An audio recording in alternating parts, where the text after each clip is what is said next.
Narito kami para iligtas sa mga bihag. Hindi kami papayag na maging biktima niyo sila. Kung meron man na mamamatay ngayong gabi, kayo yun!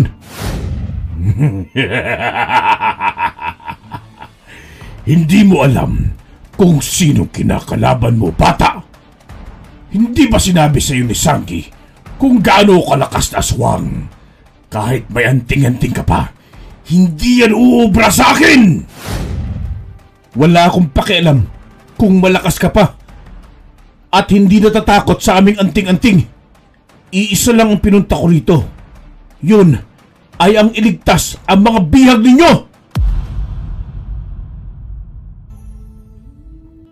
Minsan sa ating buhay, ang ating pagiging mapanghusga sa kapwa ay nagdudulot ng kasamaan at kapahamakan sa ating sarili at maging sa iba.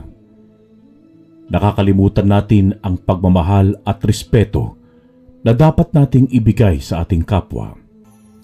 Paano kung ang taong iyong inuhusgahan at inaapi ay ang tao palang makakatulong sa iyo? Handa ka bang humingi ng tawad? Magandang araw, Karine at Sir Froy, at sa mga masugid na tagapakinig ng Ang Manlalakbay Channel. Itago niyo lamang ako sa pangalang Rigor Sebastian. 68 taong gulang na ako ngayon at kasulukuyang nakatira sa isang magandang bayan ng Bicol. Dito na ako ipinanganak at lumaki. Tulad ng mga nagpapadala ng kanilang kwento sa Ang Manlalakbay Channel, ay may karanasan din ako na gustong ibahagi sa inyo. Ipinanganak nga pala akong may kapansanan. Hindi ako makalakad ng tuwid dahil may problema ang buto ko sa kaliwang paa. Idagdag pa na may mga peklat sa aking katawan na talaga namang pagkapangit-pangit tignan. Bukod doon, ako na yata ang may pinakapangit na mukha sa aming baryo, Karine. Minsan ay tinatanong ko ang aking ina kung bakit ganoon ang aking itsura. Samantalang ang iba kong mga kapatid ay normal naman ang kanilang anyo. Ang sabi niya sa akin, dahil daw yon sa pangangaliwa ni Ama. Pinapili ni nanay si tatay kung sino ang pipiliin nito, at ang pinili ni tatay ay si nanay. Iniwan daw ni Ama ang kabit nito. Nagalit daw ang kabit ni tatay, kung kaya't sinumpa nito si nanay. Saktong ipinagbubuntis daw ako ni nanay noon, kaya sa akin nabaling ang sumpa. Simula raw nang ipinanganak ako, ay puro kamalasan ang dala ko sa aming pamilya. Mahal ako ni nanay, pero hindi ako magawang mahalin ni tatay. Hindi ko siya maintindihan noon kung bakit sa akin siya nagagalit at hindi sa kanyang sarili. Dahil kung hindi siya nangaliwa, siguro ay katulad ako ng iba kong mga kapatid at naging normal din ako. Ngunit kahit anong gawin ko, ay hindi ko magawang magalit kay Ama. Mas nangibabaw ang pagmamahal ko para sa kanya. Yun din ang pakiusap sa akin ni nanay na dapat daw ay panatilihin kong maging mabuti at mapagpatawad. Dahil daw pinagpapala ang mga mababait at may kabutihang puso. Baon-baon ko sa aking paglaki ang mga pangaral sa akin ni nanay. Labis ang lungkot ko at pagdadalamhati noong nawala siya. Labis din ang takot kong nadarama dahil si Ama na lamang ang natitira sa amin. Ang iba kong mga kapatid na nakatatanda ay nagkaroon na ng pamilya. Kaya ako na lamang ang natira sa poder noon ni Ama at ang kapatid kong si Lesa. Napakaganda ni Lesa, Karine, kaya marami siyang manliligaw. Nasa tamang edad na rin kasi noon at ako naman ay binata na rin. Ngunit hindi pa rin maiwasan na laitin at apihin ako ng mga tao at ang aking mismong ama. Takot na takot ako tuwing uuwi ng bahay dahil madalas akong saktan ni tatay. Wala na rin kasi sa aking magtatanggol dahil wala na sa ina at ang ilan kong mga kapatid na may malasakit sa akin. Wala rin namang nagagawa si Lesa kapag pipigilan niya si ama dahil natatakot din siya rito. Sinusubukan din naman niya akong ipagtanggol, ngunit malakas si ama. Isa pa ay ayaw ko siyang madamay sa galit ni tatay sa akin. Isang hapon, galing ako sa paglalako ng balot, tabako at alak sa bayan. Konti lang ang kita ko dahil walang bumibili sa akin dahil sa aking anyo at itsura.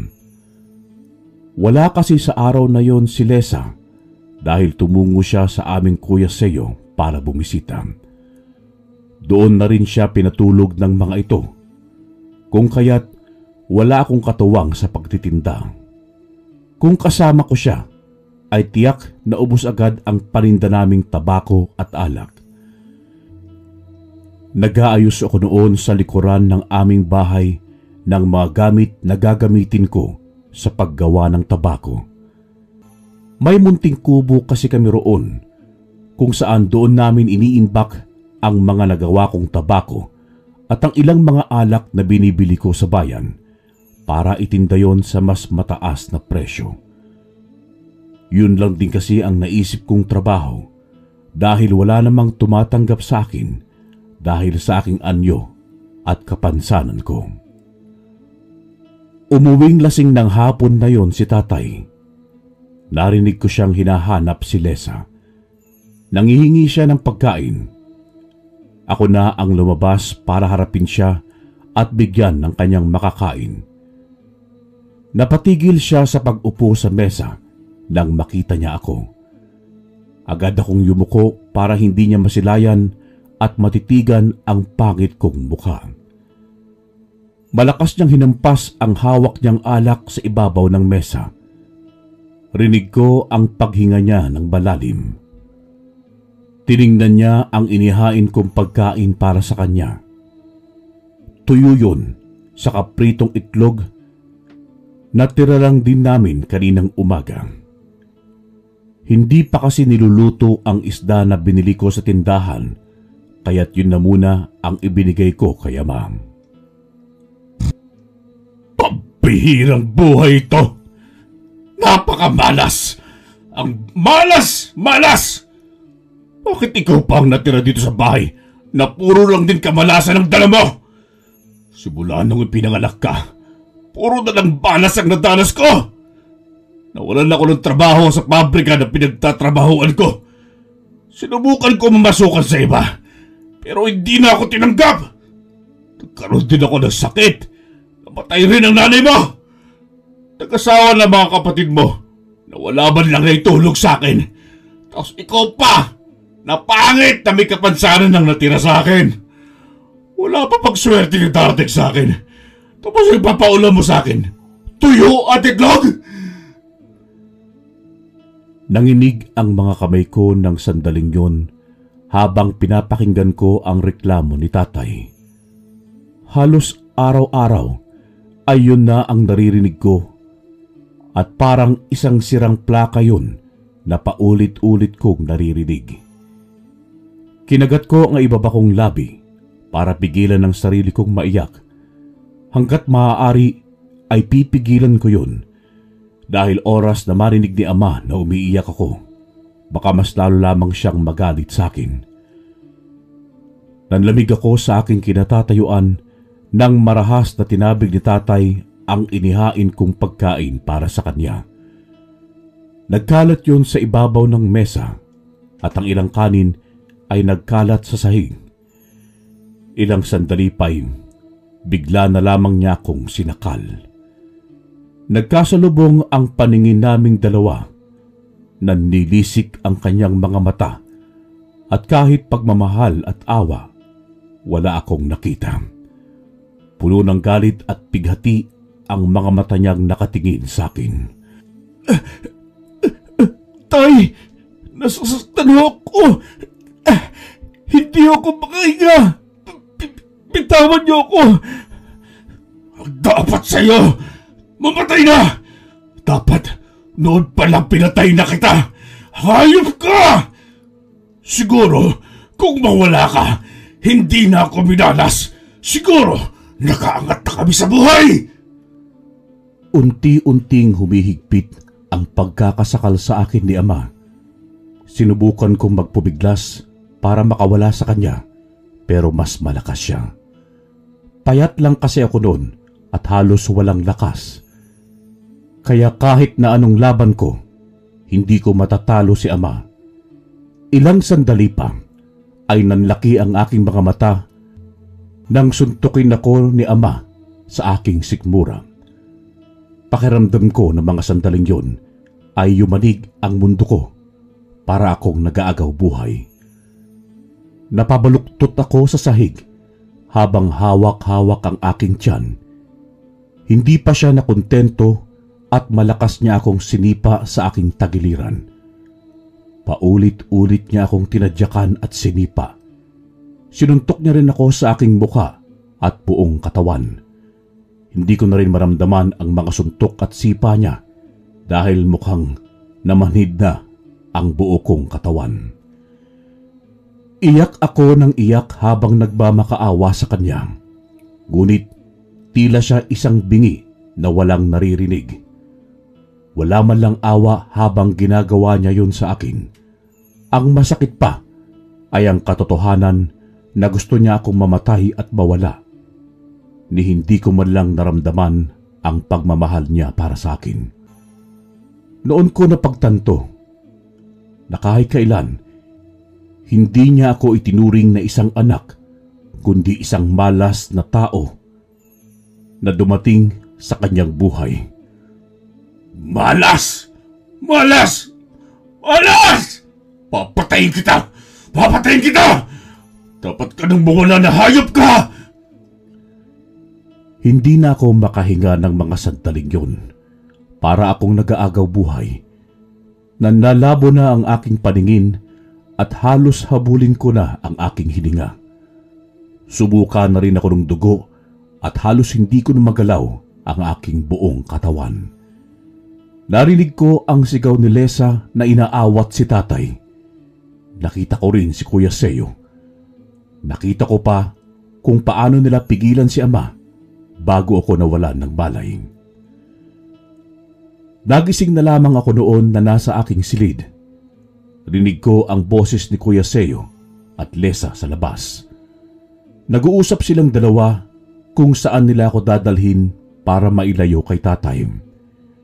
Pinag-uusapan din nila na baka raw kapag magtagal ako roon sa poder ni tatay, ay baka tuluyan na talaga akong mapatay ng aming ama. Gusto kong bumangon ng mga sandaling yon, pero hindi ko maigalaw ang buo kong katawan. Parang isang lantang gulay ako sa mga sandaling yon, nanatiling nakahiga sa kama at nagmistulang walang silbi. Bumukas ang pinto ng aking silid at pumasok sina Lesa at Kuya Seo. May dala silang pagkain at tubig. Nang makita nila akong gising, ay agad silang tumungo sa akin para kumustahin. Sinabi ko naman sa kanila na ayos lang ako at masakit lang ang katawan. Pinagpahinga na muna nila akong dalawa. Mananatili raw muna si Kuya Seo sa bahay hanggang sa tuluyan na raw akong gumaling. Hindi raw nila hahayaan na muli akong saktan ni tatay. Lihim akong umiyak ng mga sandaling yon nang naiwan na lamang akong mag-isa sa aking silid. Pakiramdam ko ay wala akong silbi at parang pabigat na lamang sa aking mga kapatid. Ayaw ko rin na mabigyan sila ng malas dahil sa akin. Kaya nagdesisyon ako noon na umalis na sa aming baryo at magpakalayo-layo. Hindi ko man alam kung saan ako pupulutin, pero alam kong magiging masaya ako kahit papaano. Noong medyo gumaling na ako, ay nag-iwan ako ng sulat kina Lesa at Kuya Seo. Sinabi ko sa sulat na hindi na nila ako kailangan na hanapin dahil ako ang kusang umalis. Ipinaliwanag ko rin sa sulat kung anong dahilan ng aking pag-alis. Humingi rin ako sa kanila ng tawad dahil sa kamalasan kong dinala sa aming pamilya. Mabigat sa dibdib ang iwan ko sila at nang umalis sa bahay, pero yun lang din ang nakikita kong solusyon para makalaya na rin ako, para hindi na rin ako magdala ng malas sa kanilang lahat at nang hindi na rin ako mapatay sa bugbog ni tatay. Humingi na lamang ako ng tulong noon sa Diyos, Karine. Gusto kong mabuhay at maging malakas. Kaya kahit na sukong-suko na ako sa paglalakad patungo sa ibang bayan, ay kinaya ko. Minsan ay namamalimos ako sa tabi ng daan para man lamang may pagkain akong mabiling. Naranasan ko rin na apihin ng ilang tao at pinagtabuyan. Awang-awa ako sa aking sarili noon at naisip ko na lamang na ayaw ko nang mabuhay. May pagkakataon ding nananatili na lamang akong nakahiga sa gilid ng daan habang tahimik na umiiyak. Pakiramdam ko ay tinalikuran na ako ng buong mundo. Pero himala pa rin dahil hindi ako napaano at napagtagumpayan ko ang lahat ng paghihirap. Bumangon ako at nagdiskarteng kumita ng pera. Namasukan ako bilang tagalinis ng tindahan o kaya kargador sa palengke. Minsan, natutulog ako sa labas ng mga tindahan o kaya ng karinderya. Minsan, namasukan din akong tagahugas ng mga plato at tagaluto. Hindi rin maiwasan na may mga tao talagang manlalait sa trabaho, lalong-lalo na ang katrabaho kong si Prado. Ako palagi ang pinagkakatuwaan niya kasama ang dalawa pa niyang alagad. Nilalait nila akong pangit at pinagdidiskitahan na sirain ako sa aking amo sa karinderya. Pero kahit anong sira nila sa akin ay hindi naman sila pinapaniwalaan ni Aling Sally. Sa indis nila ay hinarangan nila ako sa daan.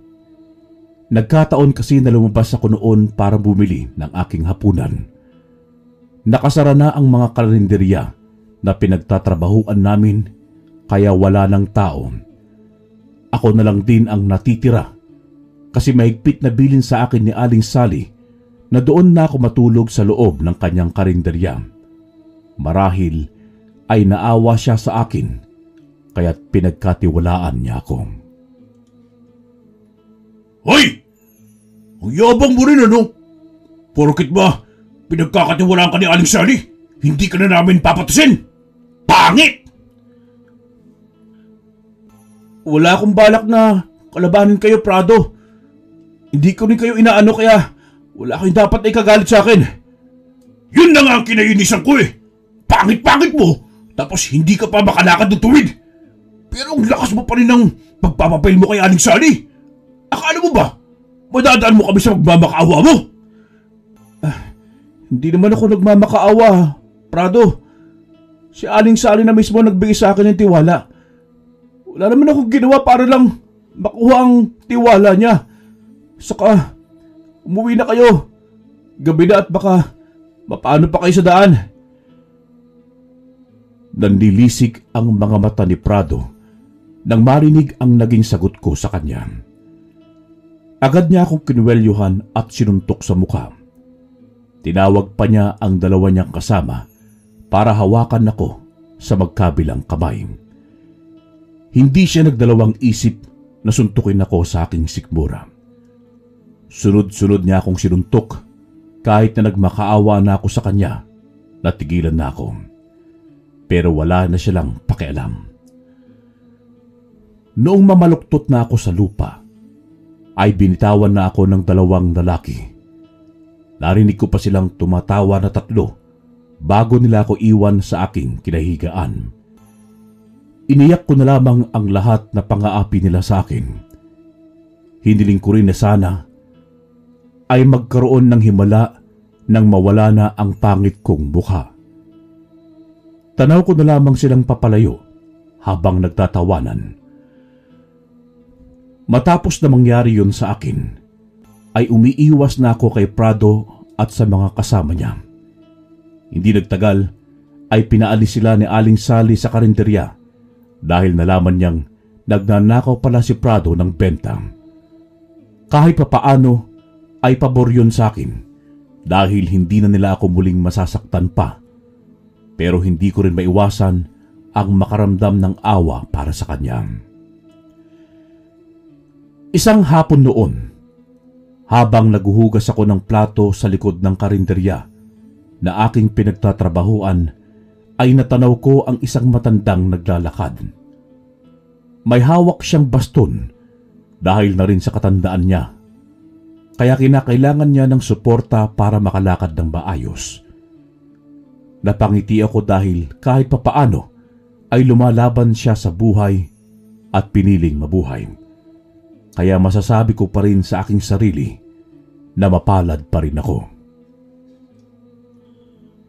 Hindi ko na sana siya papansinin nang bigla na lamang may 3 lalaki ang humarang sa kanya. Sa pilitan ang mga itong kinuha ang dalang bag ng matanda. Sinubukan na bawiin ng matanda ang bag nito, ngunit pinagtulungan lamang siya ng 3 mga lalaki. Akala ko ng mga sandaling yun ay tutulong ang ilang taong dumaraan sa kinaroroonan ng matanda. Subalit, nilagpasan lamang nila ito at hinayaan. Bigla na lamang itinulak ng isang lalaki ang matanda, dahilan para matumba ito. Hindi pa ito nakontento. Tinadyakan pa nito ang matanda at pinagsisipa.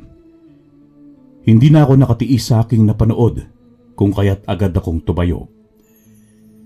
Iniwan ko ang aking ginagawa ng mga sandaling yon at agad na tumungo sa matanda.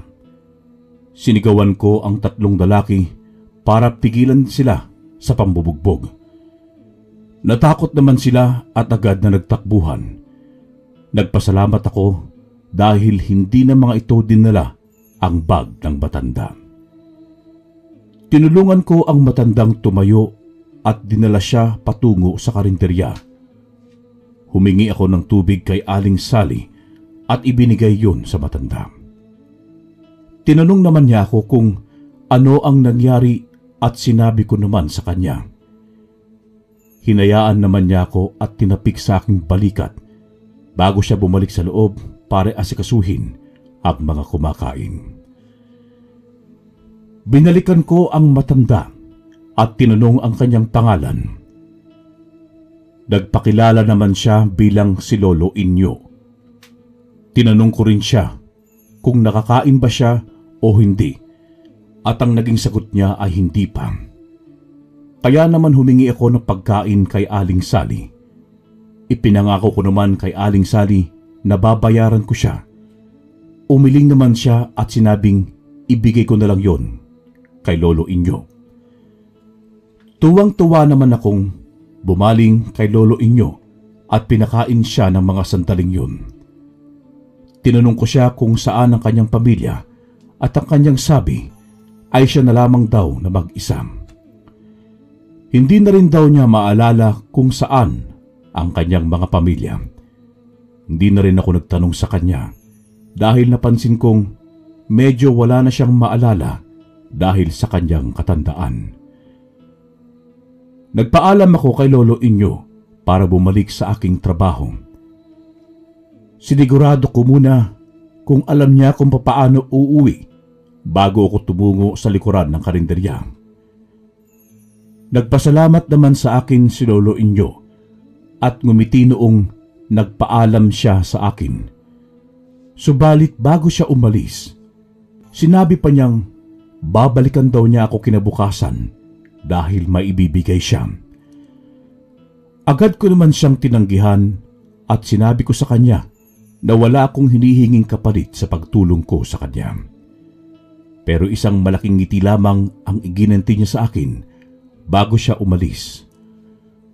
Umiling na lang ako ng mga sandaling yon habang tanaw ang papalayong bulto ni Lolo Inyo. Nang gabing yon ay hindi ako makatulog at may bumabagabag sa aking isip at nakikita ang mukha ni Lolo Inyo. Hindi ko rin halos maintindihan ng aking sarili noon kung bakit laman ng isip ko ang matanda. Ngunit kalaunan ay nakatulog na rin ako. Kinabukasan, nagulat na lamang ako nang pagbukas ko ng karinderya ay natanaw ko si Lolo Imyo na nakaupo na roon sa labas at tila may hinihintay siya. Agad ko siyang nilapitan at kinausap. Tinanong ko siya kung ano ang kanyang ginagawa roon at ang sabi niya, naroon daw siya para ibigay sa akin ang gusto niyang ibigay. Noong una, hindi ko maintindihan kung ano ang kanyang ibig sabihin hanggang sa ipakita niya sa akin ang isang gintong banga. Nanlaki ang aking mga mata habang nakatingin doon. Agad ko yung binuhat at hinila si Lolo Inyo papasok sa loob ng karinderya. Kinuha ko ang kanyang bayong na dala at doon ko nilagay ang gintong banga. Lolo Inyo, baka may makakita rin sa banga mo at pagdiskitahan ka na naman ng mga magnanakaw. Bakit nyo dala-dala yan? Baka mapahamak ko po kayo. Saan ho ba ang bahay nyo at ihahatid ko kayo? Delikado po yan kapag dala-dala nyo. Isang ngiti lamang ang isinagot sa akin ni Lolo Imyo. Tinitigan niya ako sa aking mga mata at hinawakan sa aking kamay. Ilang sandali pa ay sinagot niya ako na samahan ko raw siya pabalik sa kanyang bahay. Huminga ako ng malalim at saka tumango. Sinara ko muna ang karinderya at nag-iwan ng sulat para kay Aling Sally para malaman kung saan ako nagtungo at kung bakit hindi ko pa nabubuksan ang kanyang karinderya. Sinamahan ko nga si Lolo Imyo pabalik sa kanyang bahay. Nakasunod lamang ako sa kanyang likuran habang siya naman ang nasa unahan. Kumunot ang noo ko ng mga sandaling yon nang mapagtanto kong malayo na ang nalakad namin ni Lolo Inyo. Papasok na rin kami sa isang masukal na gubat. Tinanong ko siya kung malayo pa ba ang kanyang bahay at sinagot naman niya ako na malayo pa. Ngumiti na lamang ako noon sa katumango. Hindi ko na rin pinansin ang aking pagod. Ang mahalaga sa akin ay matulungan ko si Lolo Inyo at ang maihatid siya sa kanila. Pagkatapos ng mahabang nilakad namin papasok ng gubat, ay natanaw na namin ang isang malaking bahay. Pinapasok ako ni Lolo Inyo sa loob. Sa kanya ako pinaupo sa isang silya na gawa sa kahoy. Noon ko napagtanto na mag-isa lamang siya roon at walang kasama. Sinabi niya sa akin na matagal na siyang naroroon at nagmula raw siya sa ibang lugar. Napansin ko rin na may mga antigong gamit si Lolo Inyo sa loob ng kanyang bahay at kumikinang. Hindi na ako nagtanong kung saan ang mga yon galing. Humingi na lamang ako ng tubig sa kanya bago ako nagdesisyon na magpaalam na para bumalik ako sa bayan. Ngunit mabilis niya akong pinigilan. Pumasok muna siya sa isang silid at pagbalik niya ay may hawak na siyang isang kwintas na may palawit na isang bilog at may mata sa gitna. Ibinigay niya yun sa akin na siya namang ipinagtaka ko. Sabi niya, yun lang daw ang maibibigay niya sa akin bilang kapalit doon sa pagtulong ko sa kanya. Sinagot ko naman siya na hindi ko kailangan ng anumang kapalit, ngunit mapilit si Lolo Inyo. Ang sabi pa niya sa akin, mapoprotektahan daw ako ng kwintas na yun. Ayon sa kanya, isa yung anting-anting kung saan pinapalakas nito ang isang taong may tangan nito. Hindi ko masyadong maunawaan noon si Lolo Inyo dahil noon ko pa lamang narinig ang tungkol sa bagay na yun. Dagdag pa niya, isa raw siyang dating antingero. Ang tungkulin daw niya ay ang puksain ang kasamaan sa mundo tulad ng mga aswang at iba pang masasamang nilalang. Subalit, hindi na raw niya yun may pagpapatuloy dahil matanda na siya. Wala na rin daw siyang mahanap na mapagpapasahan ng anting-anting. Kaya daw, nagdesisyon siya na kung sino ang taong may busilak na puso, dito raw niya ibibigay ang kanyang anting-anting. Nagkataon daw na ako ang tumulong sa kanya at naramdaman niyang may mabuti akong puso, kaya ako ang kanyang piniling tagapagmana. Sinabihan pa niya ako na kailangan kong mag-insayo at magpalakas ng aking katawan. Ibinigay niya sa akin ang gintong banga. Itago ko raw yun dahil ang banga na raw na yun ang magbibigay sa akin ng swerte at gagabay sa akin bilang isang antingero. Sinabi rin niya sa akin na bumalik daw ako roon sa bahay niya kinabukasan at doon na raw ako titira. Kapag makita ko raw siya na walang buhay, ay ilibing ko raw siya sa pusod ng gubat at alayan siya ng dasal. Biniro ko pa si Lolo Inyo noon na huwag siyang magbiro ng ganoon. Pero natahimik ako nang makitang seryoso siya sa kanyang mga sinabi sa akin. Wala na akong nagawa noong pinilit niya akong mangako sa kanya.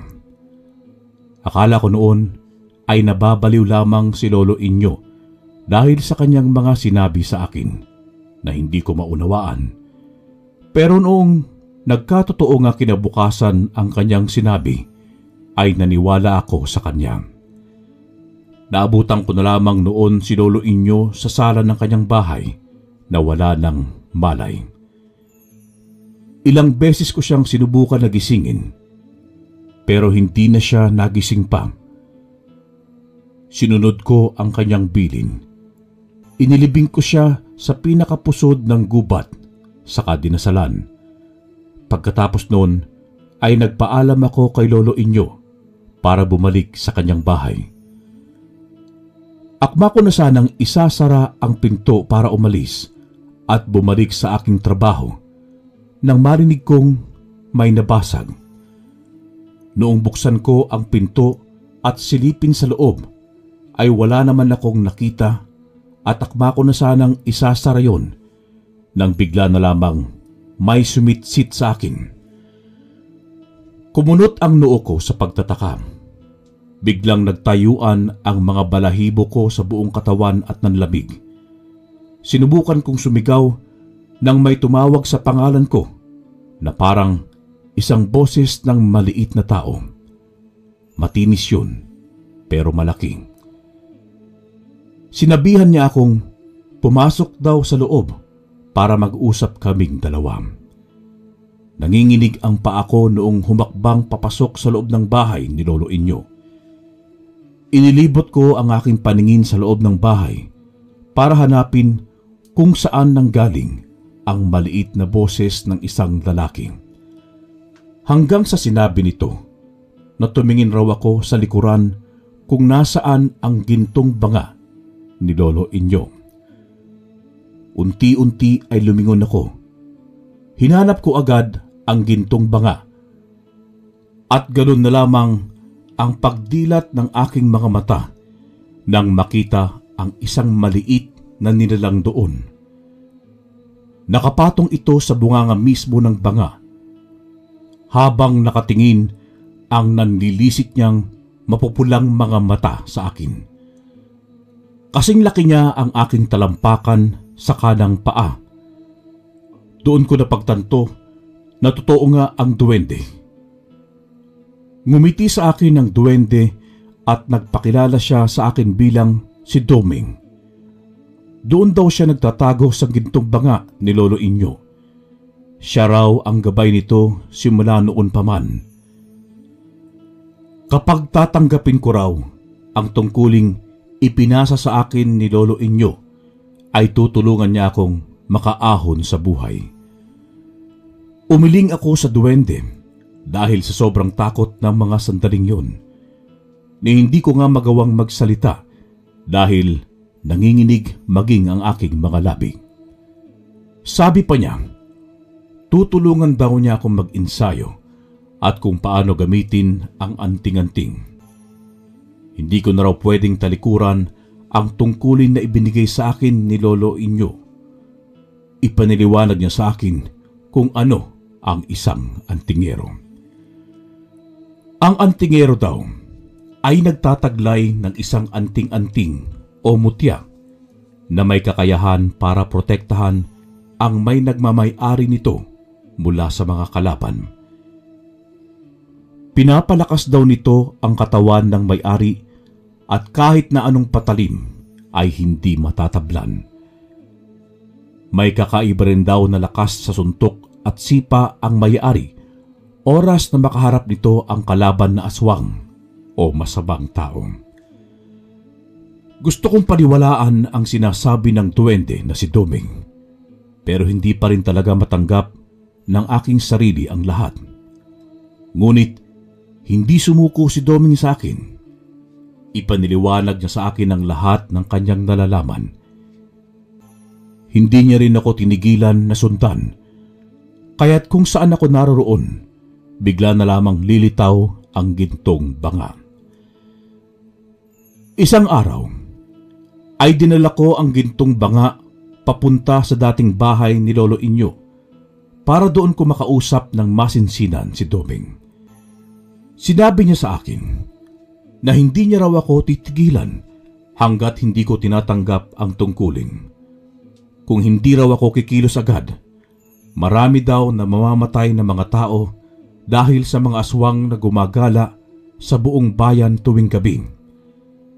Nagsisimula na raw ang mga itong maghasik ng lagim. Iniwan daw sa akin ni Lolo Inyo ang tungkulin bilang isang antingero dahil naniniwala ang matanda sa akin na tutulungan ko ang mga tao. Gusto ko mang gawin at tanggapin ang tungkulin na yon, subalit naduduwag ako. Ilang araw ang lumipas. Sinubukan kong mag-ensayo gaya ng turo sa akin ng gabay na duwende.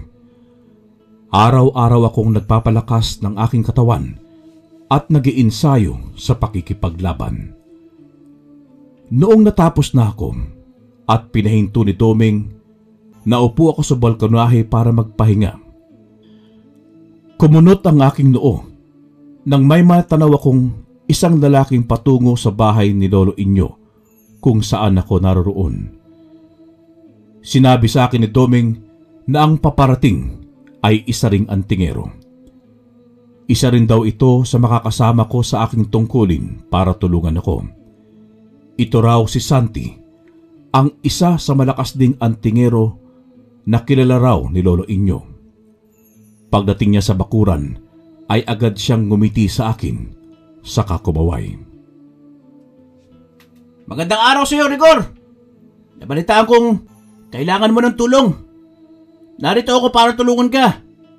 Ako nga pala si Santi. Tuloy ka, Santi. Nabanggit ka rin sa akin ni Doming. Pasensya na at mukhang maabala kita nitong mga susunod na araw. Huwag kang mag-alala. Wala yun sa akin. Isa pa, kailangan nating magtulungan para sugpuin ang grupo ng aswang na kumukuha ng mga kabataan sa ating bayan. Hindi mo ba nabalitaan na marami ng mga kalalakihan ang nawawala? Wala pa akong nabalitaan eh. Hindi pa kasi ako nakapunta sa bayan simula nung mag-ensayo ako. Kung ganun, kinakailangan nating magmadali, Rigor, bago pa mahuli ang lahat.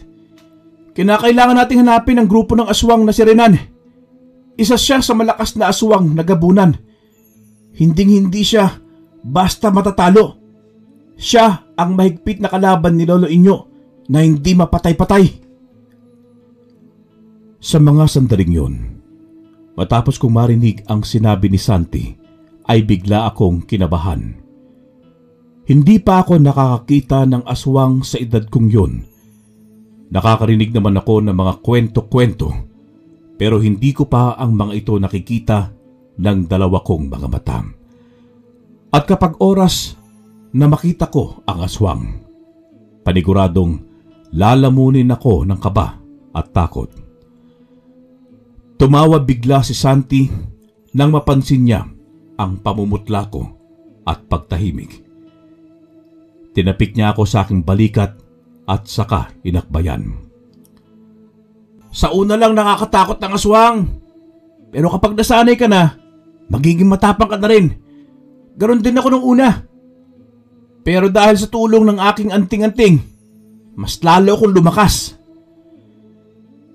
Simula nang dumating si Santi sa bahay, ay marami akong nalaman na mga bagay tungkol sa aswang at iba pang mga masasamang nilalang. Nalaman ko rin kung paano palakasin ang aking anting-anting at kung paano maging magaling sa pakikipaglaban. Noong handa na ako, magkasama kaming dalawa ni Santi na naghanap sa grupo ng mga aswang na pinamumunuan ni Renan. Marami kaming nakalaban ng mga aswang ni Santi, subalit hindi namin mahanap-hanap ang kanilang pinuno. Nang makipaglaban ako sa mga aswang, ay naramdaman ko ang lakas ng aking anting-anting. Nakakalakad at nakakatakbo ako ng tuwid at mabilis dahil sa tulog nito. Mas lalo akong lumakas at matapang. Dahil doon, gusto ko nang ipagtanggol ang mga tao mula sa kasamaan. Isang gabi, sinundan namin ni Santi ang isang aswang sa grupo ni Renan. Sinundan namin ito para malaman namin kung saan nagtatago ang gabunan na aswang at kung saan nila dinadala ang kanilang biktima. Hintayin lang natin siya na makarating sa kanilang pinagtataguan. Siguradong pupunta siya sa kanyang pinuno na si Renan. Oo, Santi. Nakahanda na rin ako oras na makatunog siya na nakasunod tayo. Pero sana, bago yun mangyari, malaman na lang natin kung saan nagtatago at ang kuta ni Renan. Nakakubli kaming dalawa ni Santi sa isang mayabong na halaman habang sinisilip namin ang aswang. Napanay ang lingon sa buong paligid. Naghahanap ito ng mabibiktima ng mga sandaling yun. Tumingin-tingin ito sa mga kabahayan na para bang may inaamoy. Nakakatakot ang itsura nito. Mayroon itong mahahabang pangil. Makintab ang buong hubad na katawan. Mahahabang mga kuko at naglalaway. Para itong isang aso. Mabilis na gumapang at maliksi kung tumalon. Hindi namin inaalis ni Santi ang atensyon sa aswang. Marami na kaming napatay at nakalaban na aswang, ngunit hanggang sa mga sandaling yon ay hindi pa rin namin nakahanap si Renan. Tumigil ang aswang sa isang bahay na naroon sa baryo. Ngumiti ito nang makita ang isang buntis mula sa loob ng bahay. Nakabukas kasi ang bintana ng bahay, kung kaya't kitang-kita sa loob. Pambihira! Nakakita siya ng kakainin ngayong gabi. Kinakailangan natin siya pigilan bago pa niya orasyonan ng sanggol sa sinapupunan ng babae. Sige, Santi. Ako nang bahala sa aswang at ikaw naman ang bahalang tawagin ang atensyon nito. Pagkatapos doon, sabihan mo ang pamilya sa loob ng bahay sa kung ano ang dapat nilang gawin. Sige, pagkatapos noon, susunod ako sa iyo. Mabilis kaming kumilos na dalawa ni Santi. Tinawag niya ang atensyon ng aswang at ako naman ay inatake ito sa likuran. Noong bumaling sa akin ang atensyon ng aswang, ay mabilis akong tumakbo palayo sa kabahayan. Nagpahabol ako rito patungo sa kagubatan. Noong masiguro kong nasa malayo na kami, ay huminto ako at tuluyang hinarap ang aswang. Ngumisi siya nang makita ako at umiling. Bago pa ako makakilos para sugurin siya, ay agad na siyang tumakbo ng mabilis. Hindi ko hinayaan na makalayo siya sa akin, kaya't agad ko siyang sinundan. Nakahabol naman sa akin si Santi. Napakalayo ng tinakbuhan ng aswang, hanggang sa tumigil siya sa pinakapusod ng gubat. May mga kubong naroroon at kitang-kita ng dalawa kong mga mata ang mga kalalakihan na nasa halos 12 ang bilang. Nakagapos silang lahat at napapalibutan ng mga aswang na mga lalaki rin. Rinig na rinig namin ang iyak at pagmamakaawa ng mga kalalakihan na kanilang mga hinuli, pero pinagtatawanan lamang ito ng mga aswang. Lumingon sa amin ni Santi ang aswang na hinahabol namin. Ngumiti siya na parabang dinala niya kami mismo sa kanilang teritoryo para tapusin. Humigpit ang pagkakahawak ko sa aking latigo na gawa sa buntot ng pagi. Si Santi naman ay hinugot ang kanyang tabak para maging handa sa labanan. Unti-unti kaming lumapit sa teritoryo ng mga aswang. Napatigil ang mga ito at napatingin sa amin. Magkahalong gulat at saya ang namayani sa kanilang mga mukha nang makita kami ni Santi.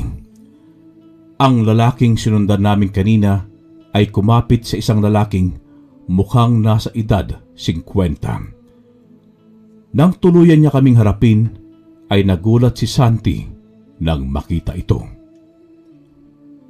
Renan! Sa wakas! Nagkita rin tayo! Santi, hindi ko inaasahan na masusundan ninyo ang aking kapatid na si Tepos patungo rito sa aming teritoryo. Mukhang nagkamali yata kayo ng kasama mo. Isang maling desisyon dahil magiging katapusan na ninyo ngayong gabi. Wala akong pakialam kung pain nyo ito o hindi. Narito kami para iligtas sa mga bihag. Hindi kami papayag na maging biktima nyo sila. Kung meron mang mamamatay ngayong gabi, kayo yun!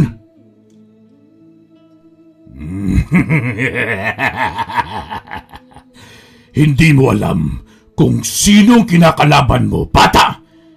Hindi ba sinabi sa iyo ni Santi kung gaano ko kalakas na aswang? Kahit may anting-anting ka pa, hindi yan uubra sa akin! Wala akong pakialam kung malakas ka pa at hindi natatakot sa aming anting-anting. Iisa lang ang pinunta ko rito. Yun ay ang iligtas sa mga bihag nyo! Ganon din ako, Renan. Kaya kung ayaw mo malakas sa mga kasamahan mo, sumuko na kayo at pakawalan ng mga bihag. Yan ang hindi ko gagawin, mga hunghang! Hindi kami natatakot sa inyo! Rigor, tulungan mo kami. Parang awa mo na. Huwag mo kami hayaan na makain ng mga ito. Tulungan mo kami, Rigor. Gusto ko pa mabuhay. Gusto ko pang mabago ang mga pagkakamali ko. Napatingin ako sa mga lalaking bihag nang marinig ko ang dalawang pamilyar na boses. At ganoon na lamang ang gulat ko nang makita ko si Prado at si Tatay Rogi. Hindi ko inaasahan na maging sila ay nabihag ng aswang para gawing hapunan. Mukhang kilala ka ng dalawang ito, Rigor. Magagawa mo kaya silang iligtas na dalawa kasamang mga bihag? Tumahimik ka na! Simulan na natin ang laban nang magkaalaman na, Renan! Mabilis na tumakbo si Santi at isa-isa niyang sinalakay ang grupo ni Renan. Ako naman ay halos hindi nakagalaw sa aking kinatatayuan dahil naroon si Ama. Nag-aalala ako para sa kanyang kaligtasan. Pero mabilis din agad nakakilos nang sigawan ako ni Santi. Isa-isa kong hinampas ng aking latigo ang mga aswang na sumasalakay sa akin. Si Renan naman ay nakita kong kinuha niya ang aking ama at si Prado palayo sa lugar na yun. Gusto ko siyang sundan, pero napakaraming aswang ang humarang sa akin para kalabanin ako. Nagpakawala ako ng suntok at sipa. Pinagahampas ko ng aking latigo ang aswang.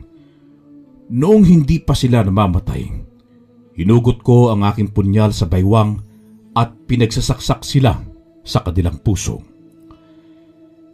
Bigla akong napaatras nang maramdaman ko ang pagtama ng isang sipa mula sa aking kalaban. Noong umangat ako ng tingin, ay kaharap ko ang kapatid ni Renan na si Tepos. Ngumisi siya habang nanlilisik ang kanyang mga mata. Humaba ang kanyang dila at ipinulupot yun sa aking liig. Inangat niya ako sa ere habang unti-unti niyang hinigpitan ang pagkakasakal sa akin gamit ang kanyang dila. Sinubukan kong abutin ang punyal na nasa aking baywang, pero hindi ko yun makuha-kuha dahil hinahampas niya ako sa punong kahoy. Hinugot ko ang aking buong lakas, lalo na nang makita ko si Santi na nahihirapan sa dami ng kalaban. Noong mahugot ko na ang punyal sa aking baywang, ay agad kong pinutol ang dila ni Tepos. Napaubo ako ng malakas pagkatapos kong bumagsak sa lupa. Tinignan ko si Tepos at kita ko ang paggaywang niya habang dinaramdam ang sakit mula sa pinutol kong dila niya.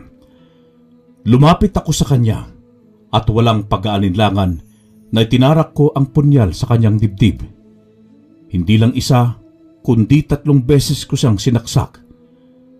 Nang mawalan na siya ng buhay, ay agad akong bumaling kay Santi para tulungan siya sa pakikipaglaban. Pinakawalan ko rin ang mga bihag para matulungan nila kaming dalawa ni Santi. Kami nang bahala rito, Rigor! Sundan mo si Renan! Hindi pa yun nakakalayo! Susunod ako pagkatapos ko rito! Sige! Mag-iingat kayo! Agad akong tumakbo patungo sa gubat, kung saan si Renan tumungo habang dala ang aking ama at si Prado. Tinalasan ko ang aking paningin habang tumatakbo. Pinatalas ko rin ang aking pandinig at baka sakaling mahanap ko sila, oras na marinig ko ang boses ni ama at Prado. Malayo-layo na rin ang natakbuhan ko hanggang sa marinig ko ang boses ni Prado. Mukhang nilalabanan nito si Renan. Hinanap ko kung saan nagmula ang ingay hanggang sa makita ko si Renan na akmang kahagatin si Prado sa leeg. Dahil sa maliwanag na buwan, ay kitang-kita ko ang buong kagubatan. Malakas kong tinawag si Renan, dahilan para mabitawan niya si Prado. Napatingin ako kay tatay at napahinga ako ng maluwag. Nang ayos lang siya at hindi pa siya napapatay ni Renan. Ako ang harapin mo, Renan! Maglaban muna tayong dalawa bago mo gawin ang bagay na gusto mo. Masyado kang matapang bata. Kampanting-kampante kaya ta dyan sa anting-anting mo. Wala akong pakialam kung mahina man ako sa paningin mo. Isa lang ang gusto ko, ang tapusin ng kasamaan mo ngayong gabi. Edi, simulan na natin. Marami ka pang sinasabi! Mabilis na sumugod sa akin si Renan. Nanilisik ang kanyang mga mata habang unti-unti siya nagpapalit ng anyo. Sa isang kisap mata, naging isa siyang dambuhalang aso. Lumukso siya patungo sa akin, pero agad akong nakaiwas. Sinigawan ko sina Prado at tatay na tumakas na at sabihin kay Santi kung saan kami naroroon ni Renan. Ayaw pa sanang kumilos ni tatay, pero hinila siya ni Prado. Susundan pa sana sila ni Renan nang sakyan ko sa kanyang likuran ang aswang at ipilupot sa leeg ang aking latigo na hawak. Nagpumiglas siya at noon ko lang napagtanto na napakalakas nga na Renan. Binalibag niya ako sa lupa. Napadaing ako sa sakit at nakaramdam ng kaunting pagkahilo. Sinakbal niya ang aking kamay at napasigaw ako nang bumaon ang kanyang pangil sa aking balat. Humugot ako ng lakas at malakas ko siyang sinipa sa kanyang tagiliran. Nilipad siya patungo sa kakahuyan. Tumayo ako at tinignan ang aking kamay na kinagatan niya. Wala akong nakitang sugat doon at wala man lang kahit na dugo. Hinarap kong muli si Renan nang makatayo na rin siya. Kitang-kita ko sa kanyang mga mata ang galit at inis para sa akin. Tumakbo siya sa akin at agad akong sinunggaban, pero yumuko ako at nagpadulas sa lupa. Napunta ako sa kanyang likuran at ginamit ko ang pagkakataon na yun para hampasin siya ng latigo kong hawak. Dumaing siya at umalulong ng napakalakas.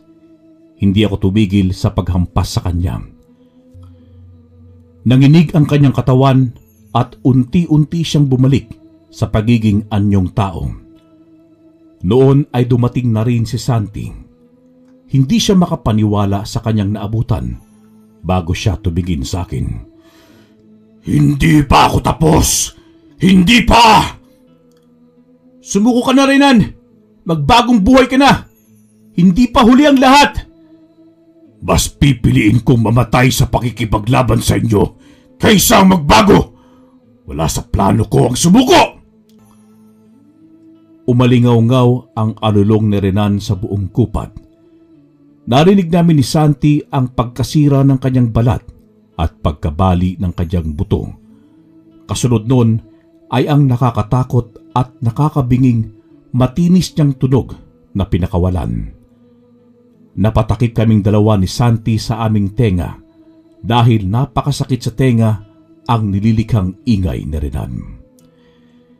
Ilang sandali pa ay unti-unting nagbago ng anyo si Renan. Isa na siyang napakalaking paniki. Nakakatakot ang kanyang anyo na noon ko lang din nasilayan. Lumipad siya sa ere, sa kanya malakas na hinampas ang kanyang malaking pakpak sa kinatatayuan namin ni Santi. Dumapa kami ni Santi para hindi kami matangay ng malakas na hangin. Pagkatapos noon ay nagpakawalang muli ng matinis na tunog si Renan na siyang nakakabingi. Nilabanan namin yung dalawa ni Santi para hindi masayang ang oras na makalaban namin si Renan. Tumayo ako at hagad na hinampas kay Renan sa ere ang aking hawak na latigo. Si Santi naman ay pinalipad ang hawak niyang tabak sa kinaroroonan ni Renan. Subalit, agad na nakaiwas si Renan sa aming atake. Ngunit, hindi kami nagpatinag ni Santi. Magkasabay kaming dalawa na umikot-ikot sa kakahuyan para paglaruan si Renan. Sa paraang yun, kapag babunggo sa mga sanga ng kahoy si Renan, ay paniguradong masisira ang kanyang pakpak. Nagpahabol si Santi kay Renan at ako naman ay umakyat sa isang punong kahoy. Inabangan ko si Renan na paparating sa aking kinaroroonan at agad ko siyang hinampas ng latigo. Bumulusok siya paibaba. Lumukso ako mula sa aking kinaroroonan at sinakyan siya sa kanyang dibdib. Sinubukan niyang magpumiglas. Pero agad kong pinulupot ang latigo sa kanyang leeg. Kahit nahawakan niya yon, ay para siyang napapaso. Kaya wala siyang nagawa kundi ang magsumigaw at ang magpumiglas. Tumayo ako at hinugot ang punyal. Tiningnan ko siya at ang kanyang dibdib. Nagdadalawang isip pa ako ng mga sandaling yon kung itutuloy kong saksakin siya. Huwag kang magdadalawang isip, Rigor! Siya na mismo nagsabi sa atin kanina na mas pipiliin niya ang mamatay kaysa ang magbago. Yun ang kagustuhan niya, kaya ibibigay natin ang isang tulad niya. Wala nang pagbabago kahit na kailan. Pinili niyang magpakasama, kaya ibigay natin ang nararapat na parusa para sa kanya. Tumango ako kay Santi. Inipon ko ang buo kong lakas bago ko itinarak ang aking punyal sa puso ni Renan. Nanginig siya at nanlalaki ang mga mata habang nakatingin sa amin ni Santi. Sumuka siya ng dugo at nangisay. Maya-maya pa ay nawalan na siya ng buhay. Hinugot ko ang punyal sa kanyang puso at tinignan ang kanyang bangkay. Kumuha ng mga tuyong dahon si Santi at sinindihan yon ng apoy. Inihagis niya yon sa katawan ni Renan. Napansin ko ang paglitaw ng gintong banga sa aking tabi at nakita ko roon si Doming. Ngumiti siya sa akin at saka tumango. Ngumiti rin ako pabalik sa kanya. Alam ko na nagpapasalamat siya dahil natapos ko ang misyon na hindi natapos ni Lolo Inyo. Pagkatapos tupukin ang katawan ni Renan, ay bumalik na kami ni Santi sa kinaroroonan ng mga lalaking niligtas namin. Natanaw ko agad si Itay at si Prado. Nakangiti sila sa aking dalawa.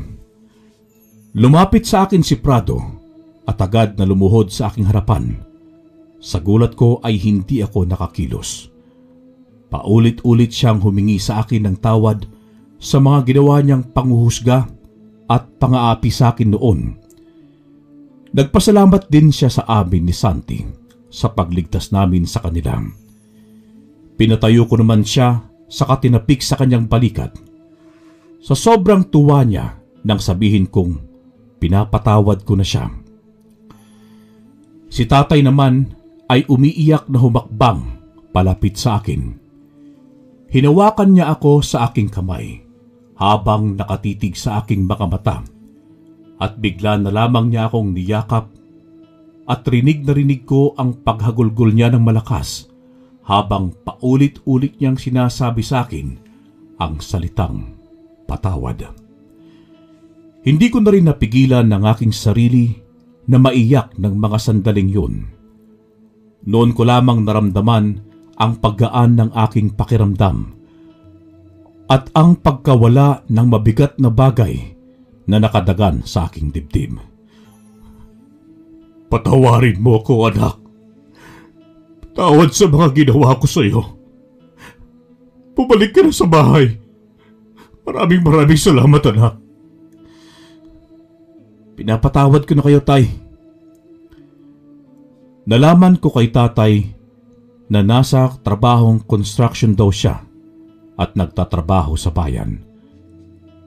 Isang gabi daw habang naglalakad siya pauwi sa inuupahang bahay, ay bigla na lamang daw siyang tinangay ng aswang. Labis ang pasasalamat niya sa amin ni Santi dahil niligtas namin sila mula sa mga aswang.